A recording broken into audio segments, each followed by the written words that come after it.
శ్రీ మల్లికార్జున స్వామి సమేత కామాక్షి తాయి సన్నిధిలో సౌందర్యలహరి మూక పంచశతి పారాయణ కార్యక్రమం జరిగింది. ఈ కార్యక్రమంలో ఎంపీ వేమిరెడ్డి ప్రభాకర్ రెడ్డి, ఎమ్మెల్యే వేమిరెడ్డి ప్రశాంతిరెడ్డి ముఖ్య అతిథులుగా పాల్గొన్నారు. తొలుత ఆలయ అర్చకులు పూర్ణ కుంభంతో వారికి ఘన స్వాగతం పలికారు.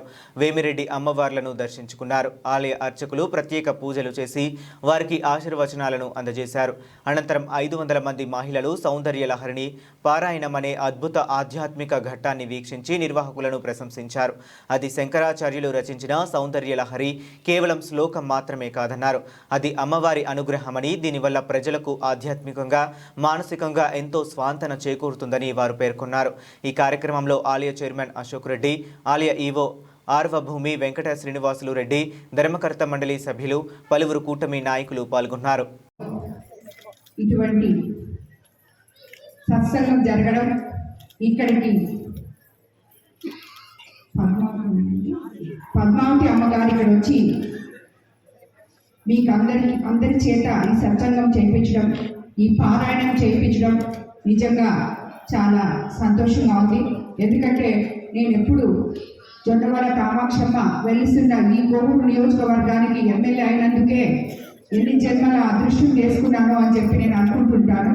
అలాంటిది ఈరోజు ఈ దేవాలయంలో ఎన్నెన్నో ఇలాంటి కార్యక్రమాలు ఇంకా ముందు ముందుకి జరగాలని నేను కోరుకుంటాను. ఎందుకంటే మర్చిపోయిన సాంప్రదాయాలను తిరిగి మళ్ళీ మన భవిష్యత్తు తరాల వాళ్ళకి గుర్తుండాలి అంటే ఇలాంటి సత్సంగాలు జరగాలి. అలాగే మన ఇంట్లో ఉన్న ఆడపిల్లలకు కూడా ఇవన్నీ నేర్పించాలి. మగపిల్లలకి ఆడపిల్లలకి ఈరోజు ఇద్దరికీ కూడా నేర్పించాలని చెప్పి మిమ్మల్ని అందరినీ కోరుకుంటున్నాను. ఈరోజు ఇక్కడ 500 మంది మహిళలతో ఈ సౌందర్యలహరి పారాయణం నిర్వహించడం నిజంగా చాలా సంతోషంగా ఉంది. సౌందర్యలహరిని అది ఆదిశంకరాచార్యులు రచించాలని అమ్మవారు ఆయన శిష్యురాలుగా నేను భావిస్తున్నాను. ఆమె ఇక్కడికి వచ్చి ఇంత దూరం వచ్చి మిమ్మల్ని అందరినీ ఒక దగ్గర చేర్చి ఈ మాదిర పారాయణం చెప్పించడం చాలా గొప్ప విషయం. అలాగే శృంగేరి పీఠం వారు ఆన్లైన్ క్లాసెస్ ద్వారా సౌందర్యలహరిని ప్రచారం చేస్తున్నారు. అక్కడ ట్రైనింగ్ తీసుకున్న నేరెళ్ళ పద్మశ్రీ ఇద్దరు సభ్యులతో కలిసి బృందంగా ఏర్పడి ఈ కార్యక్రమం ఇక్కడ చేయడం పద్మశ్రీ గారికి కూడా నేను ధన్యవాదాలు తెలుసుకుంటున్నాను. నాకు ముఖ్యంగా ఏంటంటే మీ పారాయణం అసలు మధ్యలో ఆపడమే ఇష్టం లేదు, కానీ ఆపాల్సి వచ్చింది. దానికి నన్ను క్షమించాలి. మీరు తిరిగి పారాయణం కొనసాగించాలని, మీ అందరి మీద ఆ అమ్మవారి కటాక్షాలు ఉండాలని, మీ కుటుంబాల మీద మీ మీద కోరుకుంటూ ధన్యవాదాలు తెలుపుకుంటున్నాను.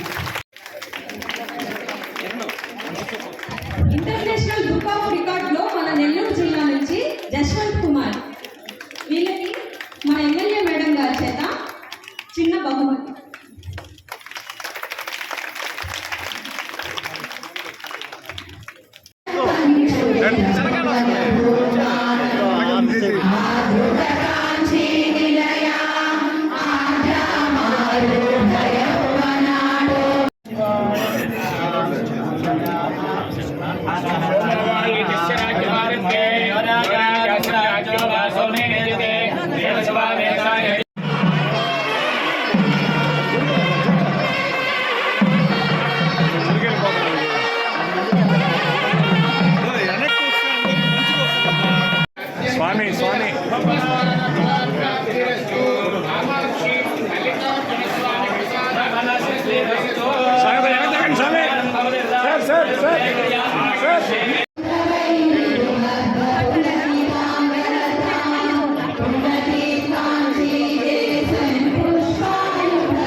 మన తెలుగు 2 రాష్ట్రాల్లోనే కాకుండా దేశ విదేశాల్లో ఎంతో మంది శిష్యులున్న ప్రముఖ ఆధ్యాత్మికవేత్త శ్రీమతి కొండూరి పద్మావతి అమ్మగారు, వారి తండ్రి గారైన వెంకటేశ్వర